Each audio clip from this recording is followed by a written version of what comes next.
Hello दोस्तों, कैसे हैं आप सब लोग। होप कि आप सब लोग बहुत ही अच्छे होंगे। मेरा नाम है अमन और आज हम लोग अपने बिजनेस मैनेजमेंट के नए चैप्टर को पढ़ने जा रहे हैं जिसका नाम है डेवलपमेंट ऑफ मैनेजमेंट थॉट्स। अब दोस्तों, ये मैनेजमेंट के थॉट्स क्या होते हैं ये आपको पता होना चाहिए। अगर आपको ये बात नहीं पता कि मैनेजमेंट के थॉट्स क्या होते हैं तो आज आप इस वीडियो के अंदर अच्छे से समझ जाओगे। आपके एग्जाम में ये चैप्टर बहुत बड़ा चैप्टर है, ठीक है ना। एग्जाम में एमसीक्यू क्वेश्चन भी आ सकते हैं आपके और आपको लिखने के भी आ सकता है। तो अगर आप लोग सेमेस्टर एग्जाम की तैयारी कर रहे हो तो लिखने के आएगा तो भर भर के कंटेंट दिया गया है।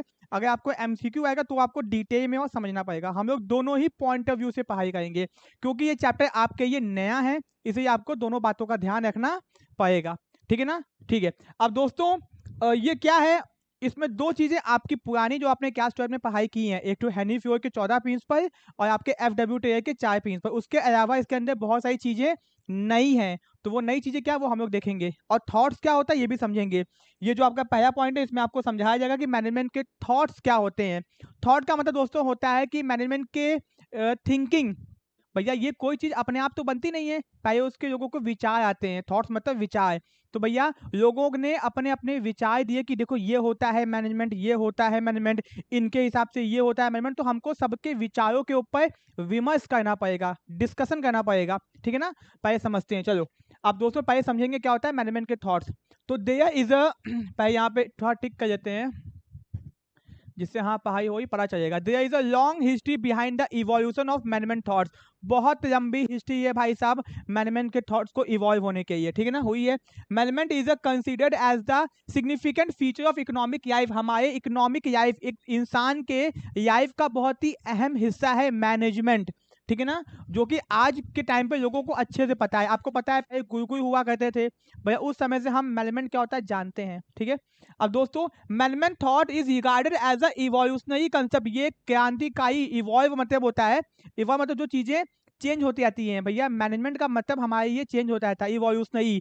टाइम के हिसाब से इसका मतलब बदलता रहता है, ठीक है ना। ओके, टाइम के हिसाब से, सिचुएशन के हिसाब से, जगह के हिसाब से, काम के हिसाब से इसका मतलब चेंज होता है। ये हमेशा चेंज होता है, इवोल्यूशन उसका बदला गया है। मतलब पहले कुछ और मतलब था, आज कुछ और है, कल कुछ और होगा, ठीक है।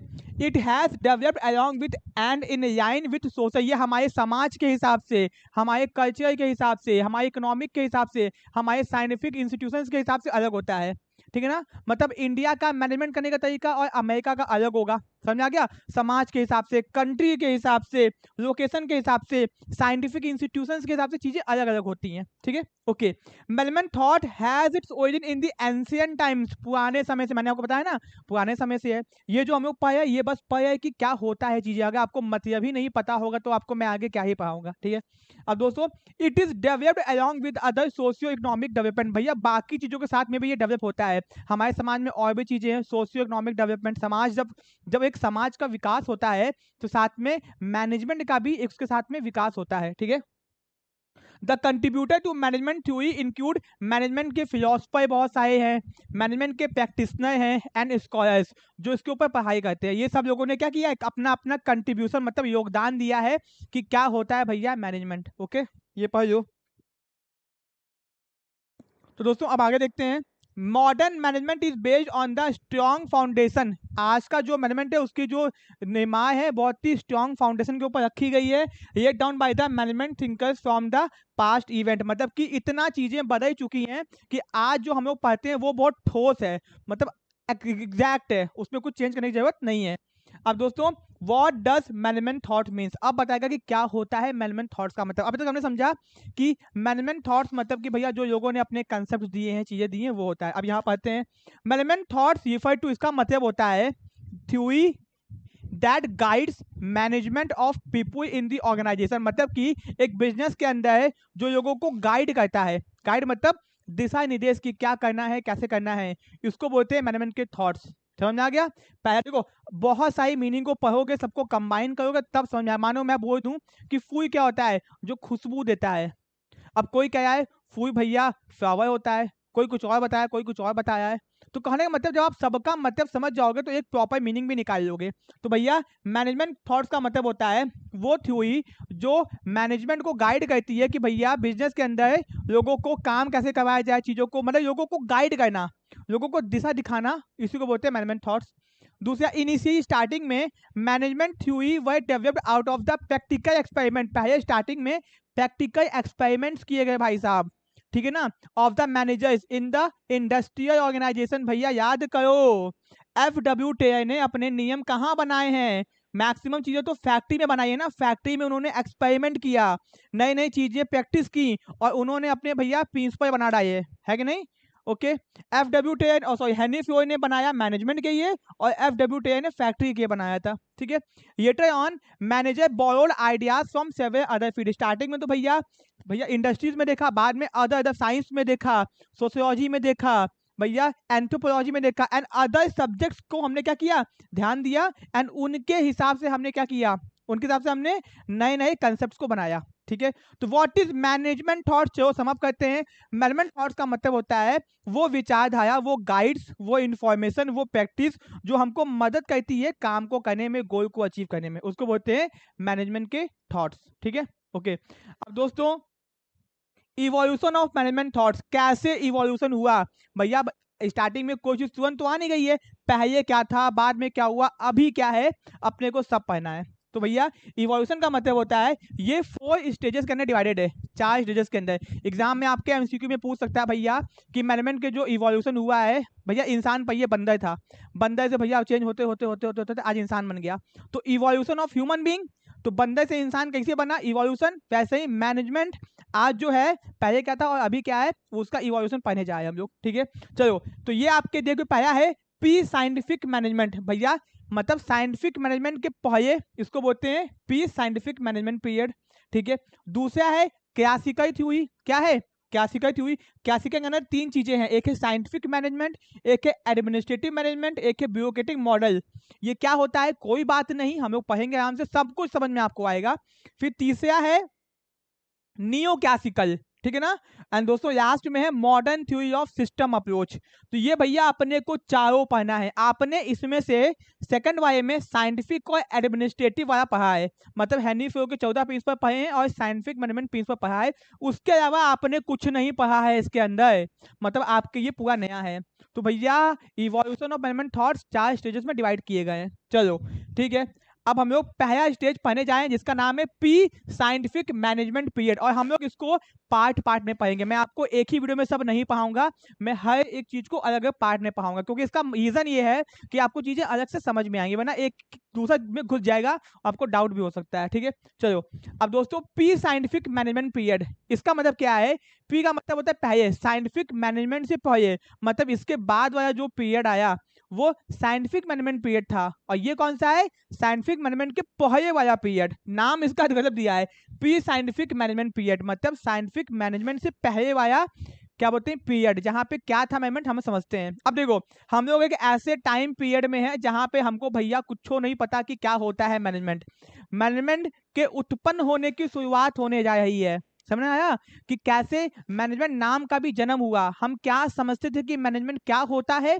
और आज क्या मतलब है। चलो पढ़ने जाए, बहुत चीजें समझना। The advent of industrial evolution in the middle of the 18th century had its impact on the management। भैया जब हमारे इंडस्ट्री का इवोल्यूशन हुआ, मतलब हमने नई नई इंडस्ट्री लगाना स्टार्ट की, नए नए बिजनेस आने लगे, ठीक है ना, तो मैनेजमेंट का कंसेप्ट भी समझ में हमको आने लगा, तब से स्टार्ट हुआ। सबसे पहले एडवांस मतलब जब शुरुआत हुई किस चीज की, इंडस्ट्री रिवॉल्यूशन की, इंडिया के अंदर इंडस्ट्री लगने लगी, दुनिया में इंडस्ट्री लगने लगी, तब भैया इम्पैक्ट इसका असर किसके ऊपर पड़ा, मैनेजमेंट के ऊपर पड़ा।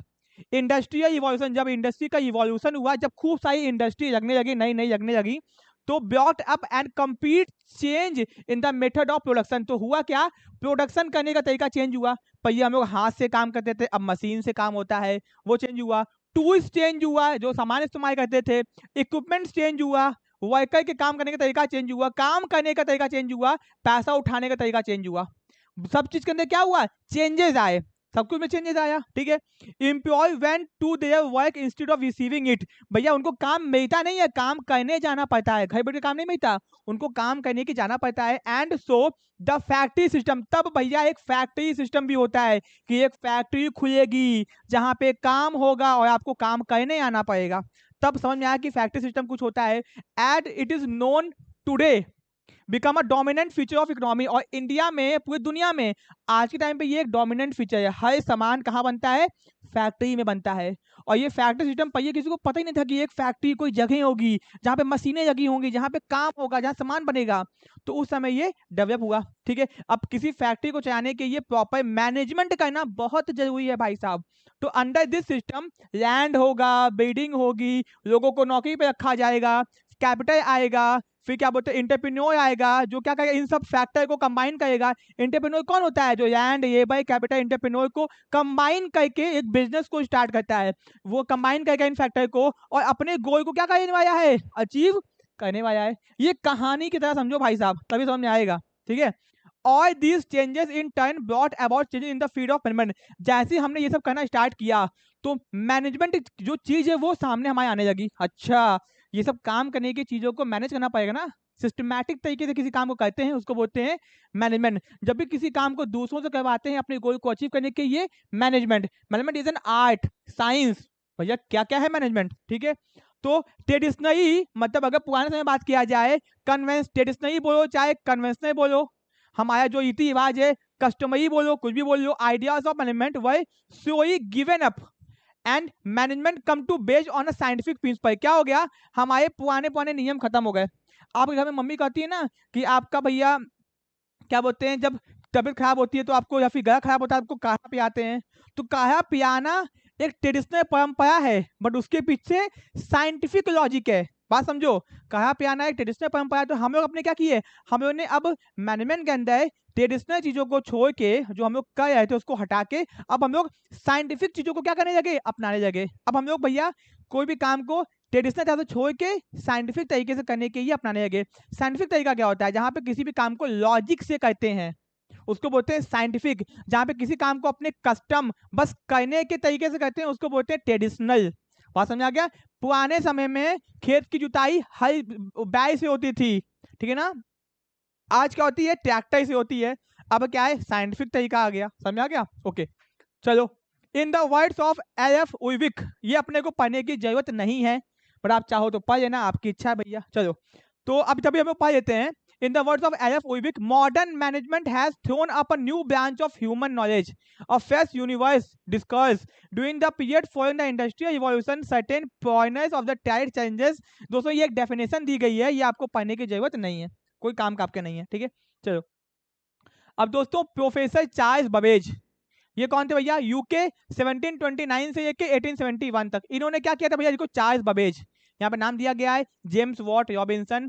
जेम्स वॉट देखो यहाँ पे होगा नीचे आपका, जेम्स वॉट होगा। तो इन्होंने क्या क्या बताया जो एक बार देख लेते हैं, ठीक है ना। जो चार्ल्स बबेज, ये भी ये भैया कहाँ, ये कब के हैं? ये हैं आपके पी क्लासिकल। देखो एक बात समझो, ये जब क्लासिकल है तो इसको हम लोग क्या बोल सकते हैं? पी क्लासिकल बोल सकते हैं। और अगर इसके अंदर साइंटिफिक है मतलब इसको साइंटिफिक ही बोलते हैं, तो इसको क्या बोल सकते हैं? पी साइंटिफिक बोल सकते हैं। तो पी क्लासिकल बोलिए चाहे पी साइंटिफिक बोलिए, मतलब क्लासिकल से पहले वाला। चलो भाई साहब समझ में आ गया। ठीक है, तो भैया प्रोफेसर चार्ल्स बबेज जो कि यूके मतलब यूनाइटेड किंगडम, जो कि आज के टाइम पे ब्रिटेन यानी कि इंग्लैंड है भाई साहब उस समय का, अब आज का। He was a professor of mathematics. वो कौन थे? मैथमेटिक्स के प्रोफेसर थे कैम्ब्रिज यूनिवर्सिटी के। ठीक है, प्रोफेसर बबेज फाउंड, उन्होंने पाया, manufacture made little use of science and mathematics. सामान को बनाने के लिए मैथमेटिक्स का और साइंस का बहुत कम इस्तेमाल किया जा रहा है, ठीक है ना। little use of the science and mathematics, and that the manufacturer relied upon opinion of instead of investigation and accurate knowledge। वो क्या करते थे? कोई भी काम जो मैन्युफैक्चर हो ना वो तुक्के पे हो रहा है। भैया कोई भी काम अगर साइंटिफिक तरीके से करोगे, मैथमेटिक्स लगाओगे, साइंस लगाओगे, तो काम सही से होगा, अनुमानित तरीके से होगा। काम में कोई लॉजिक नहीं है, ओपिनियन से हाँ हो जाएगा करो, तो काम कभी भी एक जैसा नहीं होगा। आज के टाइम पर अगर ये पेन बनी है तो दूसरी पेन भी सेम साइज की होगी, सेम वेट की होगी, सेम दाम की होगी, सेम क्वालिटी की होगी। बट पहले क्या था? दूसरी पेन जब बनती थी तो सेम साइज की नहीं होती थी, सेम क्वालिटी की नहीं होती थी, दाम ज्यादा हो सकता था, क्योंकि काम पहले ओपिनियंस पे होते थे। हाँ भैया ठीक है कर लो, समझ में आया? ये चार्ल्स बबेज का कहना है कि भैया पहले काम जो होते थे वो मैथमेटिक्स का इस्तेमाल नहीं करते थे हम लोग, कि नंबर का इस्तेमाल नहीं करते थे हम लोग, साइंस का इस्तेमाल नहीं करते थे। ठीक है भाई साहब, ओके, ये हो गया। ही फेल्ट, उन्होंने महसूस किया, क्या महसूस किया, that the method of science and mathematics could be apply to the solution of the method in the place of guess work. उन्होंने कहा भैया तुक्का मत मारो, गेस मत मारो, साइंस और मैथमेटिक्स का इस्तेमाल करो। चार्ल्स बबेज ने कहा ये बात। ठीक है भाई साहब, बिजनेस की प्रॉब्लम को सॉल्व करने के लिए, मतलब मोटा मोटी समझ में आ गया क्या बोला उन्होंने, समझ में आ गया बस।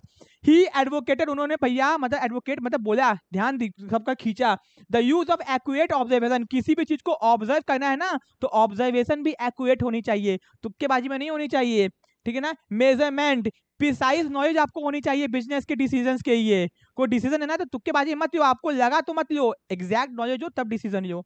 ही अर्ज the management of enterprises on the basis of accurate data, उन्होंने बोला कि एक्यूरेट डेटा हो तब काम करो, कोई भी इन्वेस्टिगेट करो। Desirability of finding out the numbers of times each operations repeated each hour, कि मशीन कितना घंटा चल सकती है। अब मशीन ये क्या है, मशीन की कैपेसिटी है 5 घंटे की, अब 8 घंटा चला दी है, क्योंकि आपको पता ही नहीं था कि मशीन को 5 घंटे चला के 1 घंटा बंद करना है, तो मशीन खराब हो जाएगी ना भाई साहब। तो साइंटिफिक लॉजिक यहाँ घुसा दिए ना हम लोग, ठीक है ओके, ये आपको समझ में आ गया। बस इसने इतना ही पढ़ना है, ज्यादा दिमाग दिमाग नहीं लगाना। इससे होता क्या कि आपकी एफिशिएंसी इंक्रीज कर जाएगी, मोटा मोटी क्या बोला समझ में आ गया। दूसरा भैया जेम्स वॉट, जेम्स वॉट भी जो थे वो P81 के टाइम के थे। जेम्स वॉट P81 के टाइम के थे, ये क्या थे, P81 के मतलब पी साइंटिफिक टाइम के थे। इन्होंने क्या बोला, मैथ्यू रॉबिन्सन बोल्टन, नाम दिया हुआ है, James Watt and Matthew Robinson and Bolton, ठीक है, मतलब नाम से मतलब नहीं है, बस समझियो। जेम्स वॉट नाम, आप नाम है रखना कि नाम ये कब के थे, ठीक है ना। इनका जन्म कुंडली याद करने की जरूरत नहीं है, वो भैया नेट के एग्जाम में आ सकता है, आपके एग्जाम में नहीं आएगा इतना डिटेल में। James Watt junior Matthew Robinson Boulton contributed to the development of management thought by following certain management techniques in the engineering factory in Soho Birmingham दे आए। दोस्तों ये आपको इन्होंने क्या किया था ना, बहुत सारी टेक्निक्स दी हुई थी, वो टेक्निक्स आपको नहीं पढ़ना क्योंकि आपके सिलेबस का पार्ट नहीं है। बस आपको बेसिकली नाम याद करना है कि कौन कौन सा नाम होगा, ठीक है ना, नाम याद कर लो, ठीक है। जेम्स वॉट भी P81 के थे। फिर रॉबर्ट ओन्स, रॉबर्ट ओन भी कहाँ के थे, P81 के थे। आपको अंदर पढ़ने की जरूरत नहीं है, ठीक है ना, ये आपको बस नाम पूछेगा, ठीक है। फिर हेनरी रॉबिन्सन टाउने, ये भी P81 के थे। और सी बॉम रॉटेने, ये भी P81 के थे। अब यहाँ पे देखो, यहाँ पे 4 बताया गया है, ये देख रहे हो ना, ये इतने लोग कहाँ के थे, P81 के थे, जिसको हम लोग P81 स्कूल बोलते हैं और P साइंटिफिक मैनेजमेंट बोलते हैं। अगर आप लोग नेट का या फिर यूपी बोर्ड का एग्जाम दोगे तो आप अंदर पढ़ लेना किन्होंने क्या क्या बोला, बस और कुछ नहीं। अगर आप सेमेस्टर एग्जाम दे बीकॉम एमकॉम का बीबीए का तो यार इतना घुसने की पढ़ने की जरूरत नहीं है, ठीक। अब आता है क्लासिकल स्कूल, क्या आता है अब क्लासिकल स्कूल। अब ये है जो हमको पढ़ना है डिटेल में, ठीक है, चलो ये पढ़ना अपने को डिटेल में। चलो क्लासिकल स्कूल आ गया, ठीक है, क्लासिकल थ्योरी आ गया, ठीक है ना, ओके। तो भैया क्लासिकल थ्योरी जो आ गया, क्लासिकल के अंदर 4 लोग थे, यहाँ पे देख लो एक बार, क्लासिकल के अंदर कितने थे, यहाँ पे 4 था, कितना था, 1 2 3, सॉरी 3 था। एक था साइंटिफिक मैनेजमेंट, एक था एडमिनिस्ट्रेटिव मैनेजमेंट, एक था bureaucratic model of max weber, marks weber था, यहाँ पे आयक्स होता है वैसे तो, ठीक है ना, ओके। किसी किसी जगह पे स्पेलिंग जगह वो रहता है बुक उसमें उसमें। चलो क्लासिकल थ्योरी पढ़ते हैं अब हम लोग, भैया ठीक है। एक हमने P साइंटिफिक हमने पढ़ आया, P साइंटिफिक खत्म। अब पढ़ने जाए क्लासिकल थ्योरी। क्लासिकल थ्योरी क्या होती है, पहले जैसे कि P साइंटिफिक था, उसके बाद में क्या आ गया, क्लासिकल, नया अप्रोच आ गया, नया तरीका आ गया। The classical approach is the earliest thought of management, मतलब कि वो ये नया नया है, अभी ये एकदम नया नया है। The classical approach was associated with the way to manage work, इसमें बताया गया काम को कैसे मैनेज करना है ऑर्गेनाइजेशंस के मोर एफिशिएंटली, मतलब कि भैया कम से कम खर्चे में काम कैसे हो जाए, क्लासिकल अप्रोच पे डिस्कस किया गया है, समझ आ गया ना, okay. The classical approach are categorize into 3 group, इनके 3 ग्रुप हैं, एक है साइंटिफिक मैनेजमेंट, एक है एडमिनिस्ट्रेटिव मैनेजमेंट, एक है ब्यूरोक्रेटिक मैनेजमेंट, जिसको मार्क्स वेबर ने दिया था, हमने पढ़ा था। पूछेगा कौन सा किसने दिया है, समझ में आया, एग्जाम में पूछेगा, एमसीक्यू होगा तो पूछेगा ही पूछेगा, और लिखना है तो भी तो सही लिखोगे ना। साइंटिफिक मैनेजमेंट टेयर फेयोर और मैक्स वेबर, ध्यान रखना पूछ देगा आपसे एग्जाम में, एमसीक्यू होगा तो। अब भैया साइंटिफिक वाला पढ़ेंगे हम लोग अभी तुरंत, साइंटिफिक मैनेजमेंट प्रिंसिपल, तो ये जो है दिया है FW टेयर ने दिया है, ये आपको पता है, आपने क्लास 12 में पढ़ाई की है, कोई बात नहीं। मैक्स सॉरी FW टेयर ने दिया है, गिवन बाय फ्रेडरिक विंसियो टेयर, इनका जन्म 1856 यूएसए में हुआ था। ये सब इंपॉर्टेंट इन्फॉर्मेशन आपके काम आएगी अगर आपका एग्जाम एमसीक्यू में होगा, एमसीक्यू में नहीं होगा तो आप अपने पॉइंट्स में इसको लिख सकते हो, ठीक है ना। तो आपका एग्जाम कैसे होने वाला है ये आप पे डिपेंड करता है। अगर एमसीक्यू होगा तो पॉइंट्स याद करने पड़ेंगे, एमसीक्यू नहीं होगा तो आप बस पढ़ लेना और लिख देना अपने हिसाब से, ठीक है। तो ये हो गया आपका 1856 यूएसए में। इन्होंने 1878 के अंदर मिडवेज स्टील कंपनी को ज्वाइन किया एज ए मैकेनिकल इंजीनियर। तो वो कौन थे भाई साहब, मैकेनिकल इंजीनियर थे। और जो हेनरी फ्योर्ड थे वो माइनिंग इंजीनियर थे, एग्जाम में पूछता है आपसे, ठीक है। इनको हम लोग फादर ऑफ साइंटिफिक मैनेजमेंट भी कहते हैं। क्या कहते हैं, फादर ऑफ साइंटिफिक मैनेजमेंट। इन्होंने साइंटिफिक स्टडीज और टेक्निक्स को डेवलप किया है। दो चीज डेवलप की है, साइंटिफिक स्टडीज जिसको हम लोग प्रिंसिपल के नाम से जानते हैं जो चार्ट हुए हैं, और साइंटिफिक टेक्निक्स जो कि बहुत ज्यादा, उसको भी पढ़ेंगे हम लोग। फिर टेआई प्रिंसिपल जो थे, अब ये बहुत पूछता एग्जाम में, जो टेआई थे एफडब्ल्यू टेआई, उनका जो प्रिंसिपल था, जो नियम था, वो किस चीज के ऊपर आधारित था, कैसे उन्होंने बनाया। उन्होंने क्या किया, ऑब्जर्वेशन किया कंडक्टर इन अ फैक्ट्री। वो फैक्ट्री में गए और देखा, अच्छा देखा, क्या क्या देखा, ये है, ये काम हो, ये काम। उन्होंने देखा काम सही से नहीं हो रहा, प्लानिंग नहीं है, काम हैपा हैजार्ड मैनर में हो रहा है, देखा। और उसको देखने के बाद उन्होंने अपने दिमाग लगाया और अपने टेक्निक्स को बनाया, प्लानिंग की, प्रिंसिपल को बनाया। तो पूछेगा कि एफडब्ल्यू टेआई ने अपने प्रिंसिपल को कैसे बनाया, तो ऑब्जर्वेशन इन अ फैक्ट्री में देखा, ऑब्जर्व किया, काम सही से नहीं हो रहा भाई साहब, प्लानिंग नहीं हो रही है, और काम हैपा हैजार्ड मैनर में, कोई काम कैसे भी हो रहा है, उसको देख के अपने प्रिंसिपल बनाए, ठीक है ना। ओके, यहाँ लिखा है ना कि मेथड्स ऑफ प्लानिंग की कमी है, प्रोडक्शन जो है हैपा हैजार्ड मैनर में, मतलब कोई काम करने का तरीका नहीं है, उसे हो रहा है। अब कंट्रीब्यूशन ऑफ टेआई, टेआई ने क्या क्या कंट्रीब्यूशन दिया हुआ है। पहला उन्होंने एक बुक छापी है भाई साहब जिसका नाम है शॉप मैनेजमेंट। कब छापी है, 1903 में। वही बात है, एमसीक्यू आएगा तो छाप लेना। गिवन सिस्टम, उन्होंने एक सिस्टम दिया जिसका नाम है पी8 सिस्टम, जो कि 1895 में दिया था। फिर प्रिंसिपल ऑफ साइंटिफिक मैनेजमेंट दिया है 1911 में। तो भैया ये अगर एमसीक्यू होगा तो आपको पता होना चाहिए भाई साहब, यूनिवर्सिटीज का भरोसा नहीं होता, क्वेश्चन कहाँ कहाँ से देते हैं। और एमसीक्यू होगा तो ध्यान रखना, लिखना होगा तो समझ जाना। अब पढ़ने जाए मीनिंग ऑफ साइंटिफिक मैनेजमेंट, जो उन्होंने दिया है ना उसको पढ़ने जाए, एग्जाम में आ सकता है। Scientific management application use of science in management, मतलब कि जब हम लोग साइंस का इस्तेमाल करते हैं मैनेजमेंट के अंदर। एप्लीकेशन का मतलब होता है यूज, मतलब साइंस का इस्तेमाल करने जाए हैं मैनेजमेंट के अंदर। Performing the work of management in A scientific manner, जब भी किसी काम को साइंटिफिक तरीके से करते हैं तो उसको बोलते हैं साइंटिफिक मैनेजमेंट। जब हम साइंस का इस्तेमाल करते हैं मैनेजमेंट के अंदर, that is known as scientific management, ठीक है। साइंटिफिक मैनेजमेंट का मतलब होता है यूज ऑफ साइंटिफिक, मतलब साइंटिफिक इस्तेमाल का है systematic, objective and logical principle. जब हम लोग साइंटिफिक साइंस का इस्तेमाल करते हैं सिस्टमैटिक सही तरीके से, ऑब्जेक्टिव किसी काम का ऑब्जेक्टिव उद्देश्य डिसाइडेड है, और लॉजिकल जहां पर लॉजिक लगता है, एंड टेक्निक्स का इस्तेमाल करते हैं to various managerial functions. Business में जितने भी मैनेजरियल फंक्शंस होते हैं, planning, organizing, staffing, directing, controlling को करने के लिए जब सिस्टमैटिक साइंटिफिक लॉजिकल तरीका अपनाते हैं तो उसको बोलते हैं साइंटिफिक मैनेजमेंट। ये सब करते क्यों हैं, जिससे कि इसका मतलब है कि one best way of doing work, किसी भी काम को करने का एक बेस्ट तरीका निकाल लो भाई साहब। साइंटिफिक मैनेजमेंट कहता है किसी भी काम को करने का एक बेस्ट तरीका ढूंढो, उस काम को उसी तरीके से करो जिससे काम करने में दिक्कत नहीं आएगी, काम आपका आसानी से होगा, वेस्टेज भी नहीं होगा, ठीक है ना। ओके, ये स्ट्रेस का मतलब टेंशन नहीं है, स्ट्रेस का मतलब होता है फोकस। ये फोकस करता है कि one best way of doing a work, किसी भी काम को करने का बेस्ट तरीका ढूंढ लो। चलो भाई साहब समझ में आ गया। साइंटिफिक मैनेजमेंट मींस एप्लीकेशन, मतलब क्या होता है, यूज। क्या होता है, यूज, ठीक है ना, of science for each and every element of management. ये कहता है कि कई कई में मैनेजमेंट के साइंस को घुसा दो। चलो घुसा देते हैं, ठीक है। अब दोस्तों यहाँ पे एक डेफिनेशन दिया हुआ है, डेफिनेशन पढ़ते हैं। साइंटिफिक मैनेजमेट, मैंने पहले ही बताया है कि भैया डेफिनेशन का कभी भी प्रॉपर मीनिंग नहीं निकलता है, हमें मीनिंग निकालने की कोशिश करेंगे। Scientific management means knowing exactly what you want, कि भैया आप पहले ये पता करो कि आप क्या चाहते हो, वांट मेंट टू डू, कि लोग क्या करें, एंड बाद में ये देखना कि वो उस काम को बेस्ट और चीपेस्ट वे में कर रहे हैं कि नहीं। मतलब साइंटिफिक मैनेजमेंट का मतलब ये होता है कि आप क्या चाहते हो कि लोग क्या काम करें, फिर वो काम करें उसको देखना, और काम वो सही तरीके से और चीपेस्ट वे में करें कि नहीं, इसको चेक करना, ठीक है। चलो टेआई ने भैया 4 ठो प्रिंसिपल दिए हैं, ठीक है। इसके बाद अपना खत्म हो जाएगा अपना एडमिनिस्ट्रेटिव वाला, जो कि हम लोग नेक्स्ट पार्ट में पढ़ेंगे। टेआई ने कितने प्रिंसिपल दिए हैं, 4 ठो प्रिंसिपल दिए हुए हैं। इनके टेक्निक्स अलग हैं, प्रिंसिपल है, टेक्निक्स नहीं पढ़ना अपने को, प्रिंसिपल पढ़ना है केवल।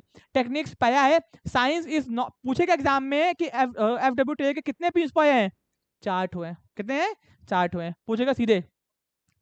तो पहला है science is not rule of thumb, science कोई अंगूठे का खेल नहीं है भाई, खेला हो बे नहीं होगा। यहाँ पे क्या है देखो, अकॉर्डिंग टू दिस प्रिंसिपल टेआई ने इंसिस्ट किया है each job perform in the organization should be based on scientific inquiry. इनके हिसाब से बिजनेस के अंदर कोई भी काम हो जाए ना, वो काम क्या हो, साइंटिफिक लॉजिक पे हो, ठीक है ना, नॉट ऑन इंट्यूशन। आपको लगता है, आपके एक्सपीरियंस हिट और मिस मेथड से ना हो। हिट मिस मेथड को हिट एंड ट्रायल मेथड भी बोलते हैं। क्या बोलते हैं, हिट और मिस को हिट एंड ट्रायल मेथड भी बोलते हैं। इनका कहना था कि भाई साहब बिजनेस के अंदर कोई भी काम साइंटिफिक तरीके से हो। इंट्यूशन, आपको लगता है, आपको बस होता है तो मत करो भाई।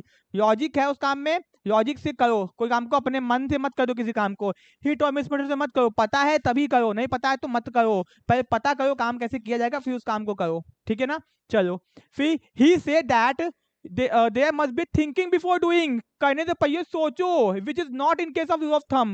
होता क्या है, आपको की ठोकना होता है, आप लगाते हो ठोक देते हो। ठोकने से पहले सोचते हो कि कहाँ पे की जगह ठोकना है, कितना कस के मारना है। ये किसको पता है, कारपेंटर को पता है, क्योंकि उसको पता है की को कैसे ठोका जाता है, ठीक है। ये हो गया। Rule of thumb means dictatorship of manager, वे एज रूल ऑफ थंब का मतलब होता है डिक्टेटरशिप ऑफ मैनेजर। मैनेजर कहता है ये काम करो, भैया उसके कहने से मतलब नहीं, उस काम को करना कैसे है वो आपको पता होना चाहिए ना, ठीक है। वे एज साइंटिफिक डिसीजन कहता है based on cause and effect, उसका कॉज क्या होगा, उसका इफेक्ट क्या होगा, ये सब भी तो देखो। Scientific measurement of method and ways of production, मतलब किसी भी काम को करने का साइंटिफिक तरीका ढूंढो, उस काम को वैसे करो। तो ये कहता है रूल ऑफ थंब कि भैया किसी भी काम को करने का एक साइंटिफिक तरीका होना चाहिए और उसको काम को उस तरह से करो। हर काम को करने का एक बेस्ट तरीका ढूंढो, उस काम को वैसे ही करो। खत्म ये वाला प्रिंसिपल। दूसरा भैया प्रिंसिपल है हार्मोनी नॉट डिस्कॉर्ड। हार्मोनी का मतलब क्या होता है, बिजनेस में सबको मिलजुल के एकता में होना चाहिए। डिस्कॉर्ड मतलब टेंशन नहीं होना चाहिए, झगड़ा नहीं चाहिए। जो पढ़ते हैं इसको भैया, according to this principle those who work together in an organization must work in harmony, मतलब एकता बना के रखें एक दूसरे के साथ में। That is mutual give and proper understanding, एक दूसरे को समझें कि भैया ऐसा ना हो कि अपने ही काम में घुस जाएं, एक दूसरे को समझे बिजनेस में, ठीक है ना। जनरली हर बिजनेस के अंदर दो टाइप के लोग होते हैं, एक होता है मैनेजमेंट ग्रुप, एक होता है वर्कर ग्रुप। मैनेजमेंट को लगता है वर्कर काम नहीं करते हैं, काम चोर हैं, और वर्कर को लगता है कि मैनेजमेंट इनसे बहुत काम करवाता है, पैसा कम देता है। तो दोनों लोगों को अपने एटीट्यूड को एक दूसरे के प्रति चेंज करना पड़ेगा, तभी वो लोग काम कर पाएंगे। तो वही चीज लिखी हुई है यहाँ पे देखो, in generally in every business there are two type of group of people, एक है वर्कर ग्रुप, एक है management group. Both group work as a rival, दोनों लोग एक दूसरे के प्रति दुश्मनी से काम करते हैं, ठीक है ना। ओके, वर्कर को लगता है always feel that they are underpaid, पैसा कम मिल रहा है, काम बहुत ज्यादा दे दिया गया है। एंड मैनेजमेंट को लगता है worker I go for nothing, worker कोई काम के नहीं है, कोई काम ही नहीं करते हैं। तो FW ने बोला कि भाई साहब दोनों लोग अपने एटीट्यूड को एक दूसरे के प्रति क्या कहें, चेंज करें। एक नए कंसेप्ट का जन्म हुआ जिसको बोलते हैं मेंटल इवोल्यूशन। क्या होता है, मेंटल इवोल्यूशन के अंदर बताया गया है कि भाई साहब दोनों लोग, मतलब कौन दोनों लोग, वर्कर और मैनेजमेंट अपने एटीट्यूड को एक दूसरे के प्रति क्या कहें, सोचने के नजरिए को चेंज करें। इसी को बोला गया है मेंटल इवोल्यूशन। देखो आगे बताएगा, ठीक है। इन दिस प्रिंसिपल टेयर ने बोला है देयर इज अ नीड, जरूरत है बोथ ग्रुप, दोनों लोगों को, कि change their attitude for each other, ठीक है ना। उन्होंने क्या बोला, एक नया कंसेप्ट दिया, क्या दिया, मेंटल इवोल्यूशन। मेंटल इवोल्यूशन का मतलब होता है कि बोथ ग्रुप, मतलब दोनों लोग अपने नजरिए को एक दूसरे प्रति क्या करें, चेंज करें, ठीक है ना। Means which complete change of attitude and outlook of each other. चलो ये हो गया। अब कॉर्पोरेशन नॉट इंडिविजुअलिज्म, ये दूसरा प्रिंसिपल खत्म। तीसरा, ये वाला जो प्रिंसिपल है ना, ये ऊपर वाला मतलब कि FW भैया अच्छे से बता नहीं पाए, उनको लगा कि कुछ कमी है, तो उन्होंने एक उसका एक्सटेंशन दे दिया।